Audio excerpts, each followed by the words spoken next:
Mungkin perjalanan kali ini bisa menjawab berbagai pertanyaan Anda tentang seperti apa keindahan Danau Toba hari ini.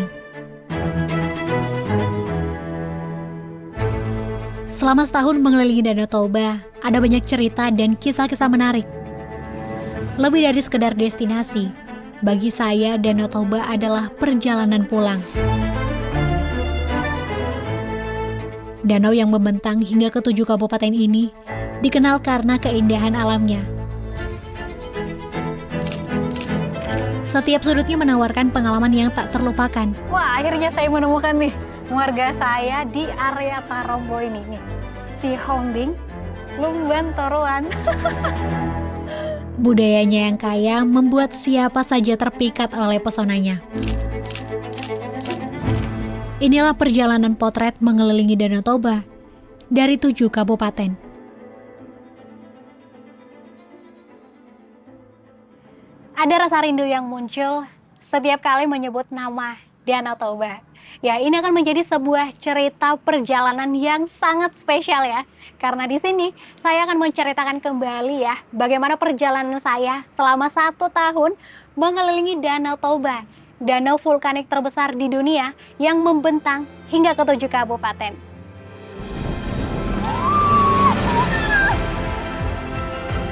Setiap perjalanan selalu meninggalkan cerita yang membekas di hati. Tempat yang dikunjungi, kemudian pengalaman yang dirasakan, maupun orang-orang yang pernah menjadi bagian dari cerita itu.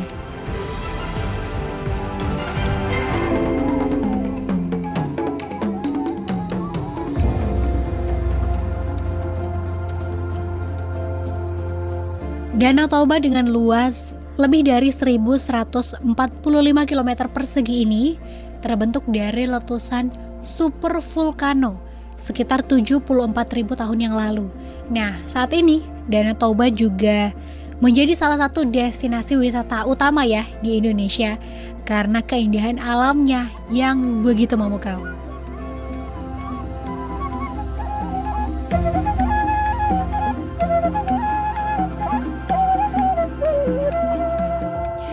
Perjalanan kali ini kita mulai dari Kabupaten Samosir. Nah, kabupaten ini ya merupakan hasil dari pemekaran Kabupaten Toba Samosir pada tahun 2003. Ada banyak perkembangan nih di kabupaten ini dan ada banyak destinasi wisata juga yang bisa kita temukan di sini. Seperti Waterfront City Pangururan, kemudian juga ada Bukit Holbung, kemudian juga Menara Pandang Tele, air terjun Efrata, Upa Gordang Healing, dan masih banyak lagi.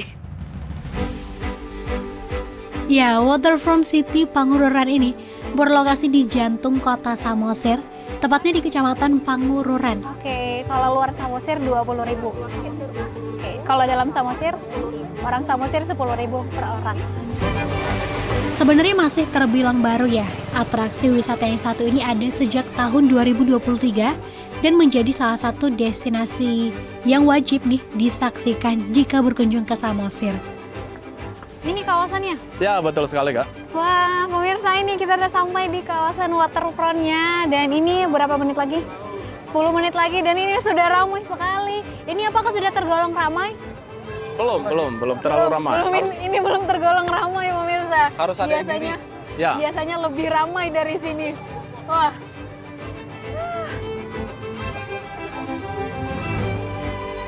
Di sini kita bisa menikmati air mancur yang menari sesuai dengan irama musik dan permainan warna yang spektakuler selama 30 menit.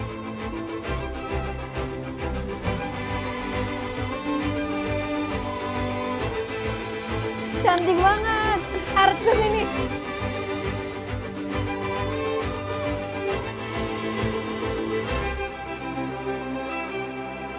Wah, pemirsa, ini keren sekali ya. Ini sekaligus menjadi wajah baru ya bagi Samosir untuk menarik wisatawan dengan mengadakan atraksi-atraksi di sini. Atraksi wisata ini dibuka setiap hari Jumat, Sabtu, Minggu, dan setiap hari libur pada pukul 7 malam. Khusus di hari Sabtu nih, ada 2 sesi penayangan, yakni pukul 7 malam dan pukul 9 malam.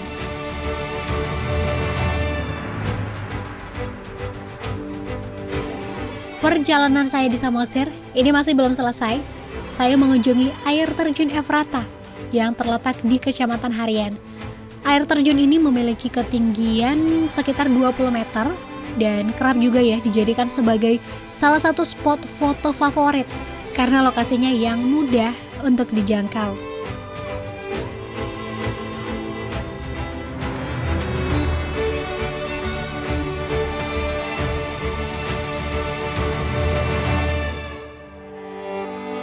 Tak jauh dari air terjun Efrata, ada juga Upa Gordang Healing. Nah, dinamakan Upa Gordang Healing karena lokasinya yang berada di Desa RW Upa Gordang, Turpuk Limbong, Kecamatan Harian. Nah, ini nih pemirsa atraksi di Upa Gordang Healing ya. Jadi selain bisa berkemah ya dengan pemandangan Danau Tobanya langsung, pengunjung juga bisa mencoba kayak dan menikmati suasana di Danau Toba dengan cara di air ya, langsung di airnya langsung. Namun, ada hal lain yang membuat tempat ini terasa begitu spesial. Kak, saya pengen denger ini kakak main apa? Taganing Dan juga satu lagi? Garantung. Garantung ya. Kita bakal dengarkan anak dari maestro bermain alat musik tradisi Batak Toba. Boleh Kak? Boleh. Yuk. Kita bisa mendengarkan permainan musik khas Batak Toba oleh Kak Elfrida, pemilik Upa Gordang Healing, sekaligus putri dari musisi gondang Batak dan budayawan Batak, Guntur Sitohang. Kelas 4 loh pemirsa udah bisa main tagading. Kita dengarkan saja ya. Oke. Kecamatan Harian Moho, Tung Ulido, Sian Najolo, Mardopa Kontele, Dodo Hotu Subuhiti, di Topi Toto Bai. Kecamatan Harian Moho, di Madesa Turpuk Limbong, di Upa Gordang Dohami. Lagu ini tuh berjudul Kecamatan Harian. Di lagu ini dijelaskan betapa indahnya Kecamatan Harian, berhadapan dengan Tele, kemudian juga Gunung Pusuk Buhit, asal muasalnya orang Batak.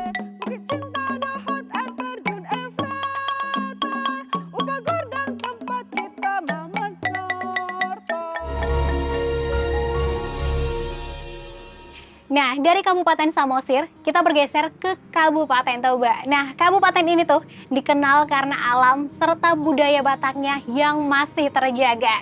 Di sini kita mengunjungi Desa Meat. Desa ini merupakan salah satu desa wisata yang terletak di tepi Danau Toba. Ada Kota Balige juga, serta Pondok Berata Dapdap yang hanya bisa ditempuh dari Kota Balige.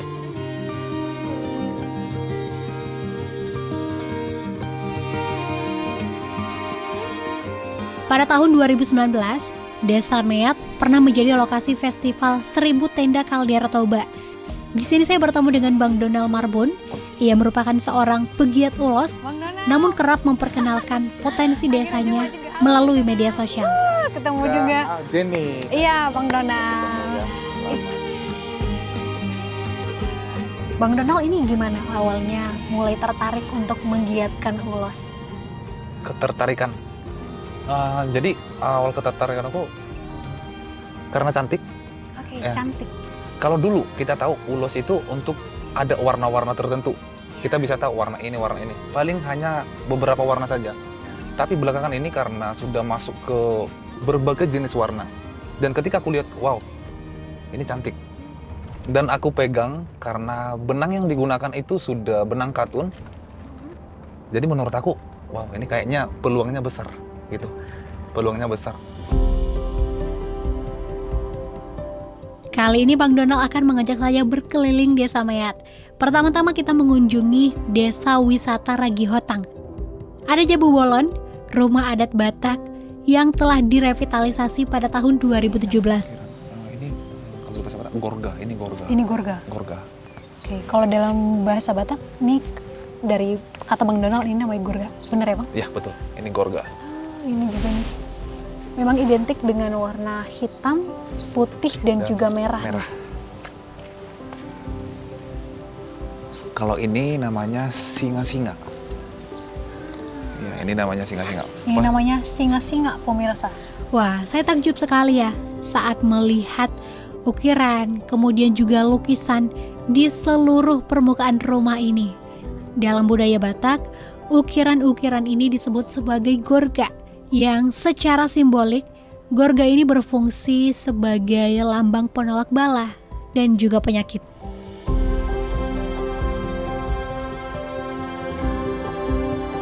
Selain masih mempertahankan rumah adat khas Batak, ada satu keunikan lagi di desa ini. Ternyata mayoritas perempuan di sini itu berprofesi sebagai penenun ulos. Tidak heran ya, memang sejak dahulu desa yang terletak di tepi Danau Toba ini dikenal sebagai penghasil ulos ragi hotang, kain khas masyarakat Batak Toba. Bang Donald mengajak saya melihat bagaimana proses pembuatan ulos menggunakan gendogan atau alat tenun tradisional. Ada Ibu Kamsia, salah seorang penenun sekaligus mitranya Bang Donald. Wah, saya takjub sekali. Ternyata Ibu Kamsia menenun di bara atau di bawahnya jabu bolon. Nah, biasanya bara ini tuh digunakan sebagai kandang kerbau, hartanya orang Batak.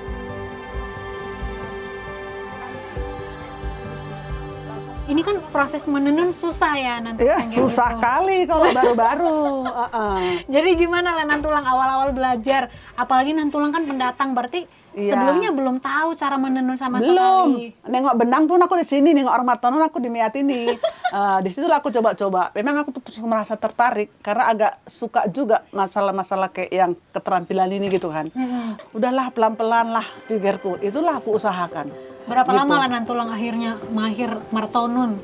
1 tahun lah. Satu aku. tahunan belajar Iya, martonun Nantulang di karena, sini. karena kan nggak itu terus kan kemarin ku apakan kan.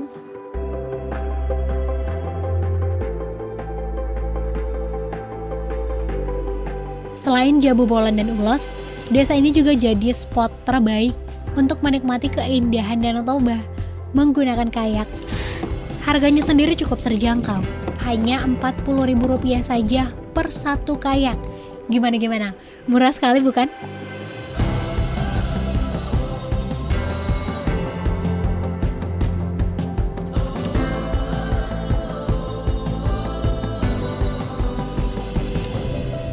Dari Desa Meat, kita menuju ke salah satu destinasi wisata yang cukup tersembunyi. Bahkan untuk bisa sampai ke lokasi, hanya bisa ditempuh menggunakan kapal selama 30 menit. Namanya Pondok Berata Dapdap. Letaknya berada di Desa Tarabunga, Kecamatan Tambahan. Wah, pemirsa, akhirnya kita sekarang sampai juga ya. Halo Kak. Ya.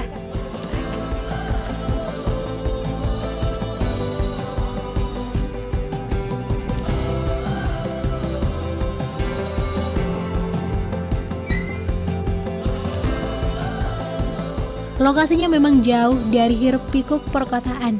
Hal itulah yang membuat tempat ini banyak dikunjungi oleh wisatawan yang ingin mencari ketenangan. Selain itu, kawasan ini juga menghadap langsung ke arah barat ya, sehingga sangat ideal untuk menikmati sunset pada sore hari. Walaupun lokasinya cukup tersembunyi, pemirsa tidak perlu khawatir. Ada banyak atraksi yang bisa dicoba di sini, seperti jet ski, kemudian kayak, stand up paddle, hingga berenang di Danau Toba.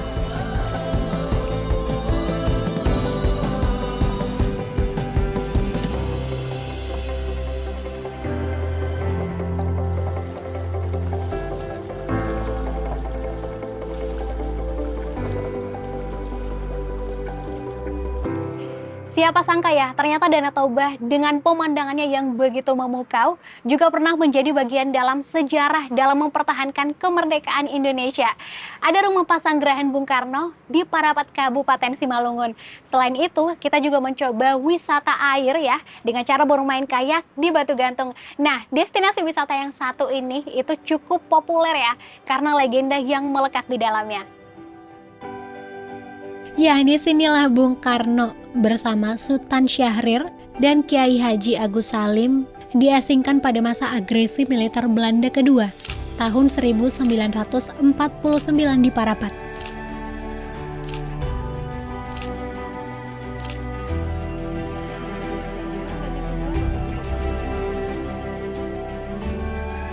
Wah, pemirsa, ini ada beberapa foto lawasnya Bung Karno dulu ya selama berada di Parapat.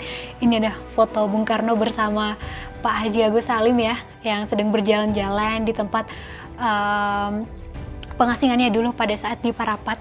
Dan lokasinya memang berada langsung tepat di pinggir Danau Toba.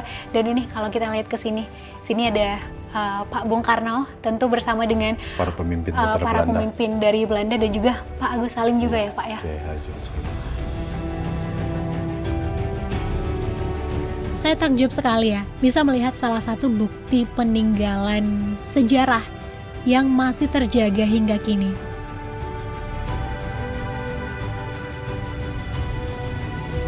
Wah, pemirsa, pemandangan ini nih yang dilihat Bung Karno ya Pak dulunya di sini. Jadi ruang sana selain sebagai ruang rapat, Bung Karno juga sering ke sini nih untuk melihat pemandangan Danau Toba dari atas sini nih. Coba pemirsa lihat ke sana. Indah sekali ya.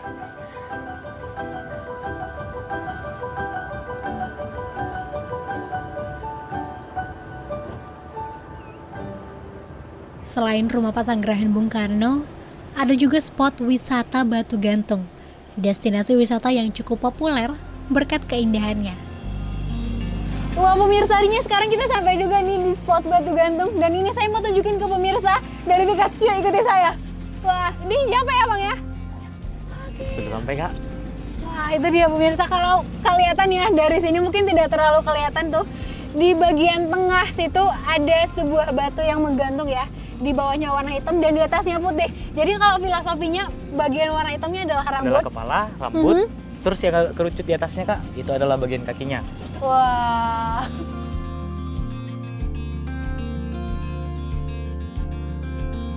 Disebut batu gantung karena memang bentuknya yang menggantung di tepi tebing Danau Toba. Batuan ini terbentuk pasca letusan Gunung Toba ribuan tahun yang lalu. Saya tentu tak ingin melewatkan kesempatan menikmati serunya bermain kayak di atas permukaan Danau Toba. Pemirsa, saya sudah di dalam kayak dan kita akan bermain ke tengah melihat dari dekat. Wah, jadi selain lokasinya yang asri, kemudian juga eksotis dengan pemandangan tebing yang menjulang tinggi, siapa sangka ternyata ada gua juga di sini.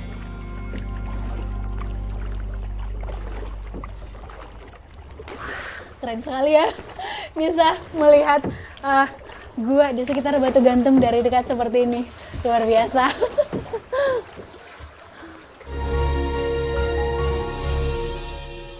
Ada banyak cara untuk menikmati keindahan Danau Toba, baik melalui perairannya langsung ataupun terbang di ketinggian. Nah, di Kabupaten Tapanuli Utara ada sebuah atraksi wisata nih yang bisa dicoba sama pengunjung, yakni mencoba menikmati keindahan Danau Toba dengan cara terbang dari puncak Huta Ginjang.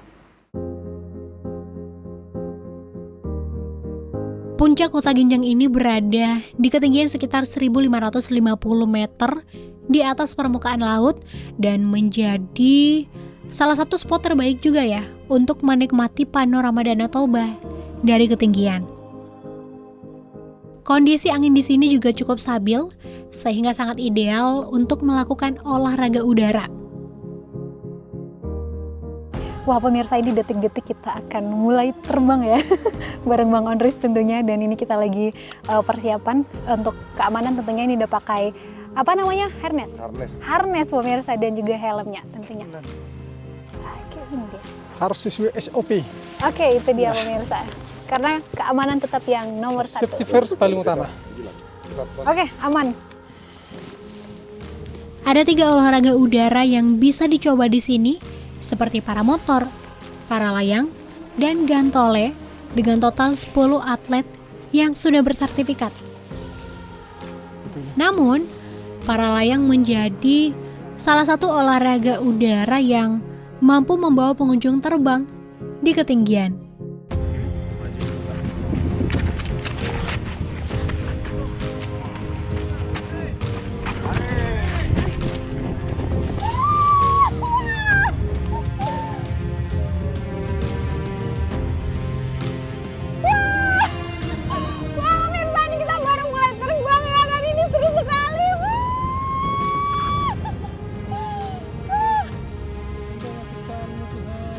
Buat pemirsa yang ingin mencoba atraksi wisata yang satu ini, cukup membayar Rp500.000 untuk sekali terbangnya.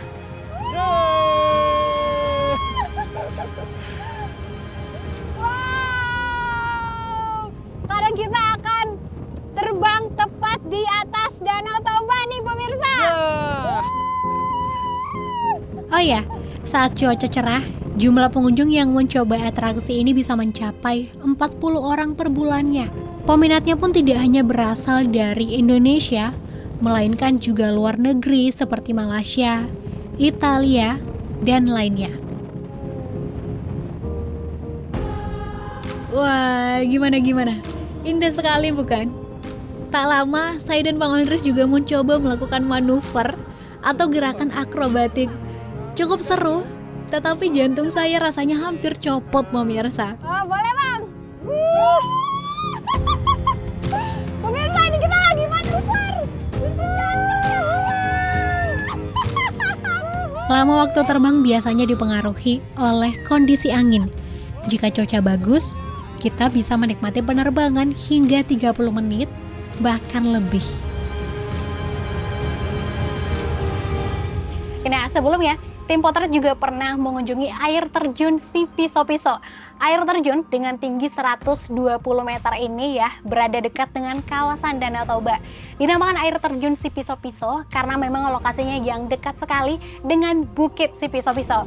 Jadi wajar saja ya ada begitu banyak wisatawan yang datang dari berbagai daerah hanya untuk menyaksikan keindahan dan kemegahan air terjun Sipiso-Piso.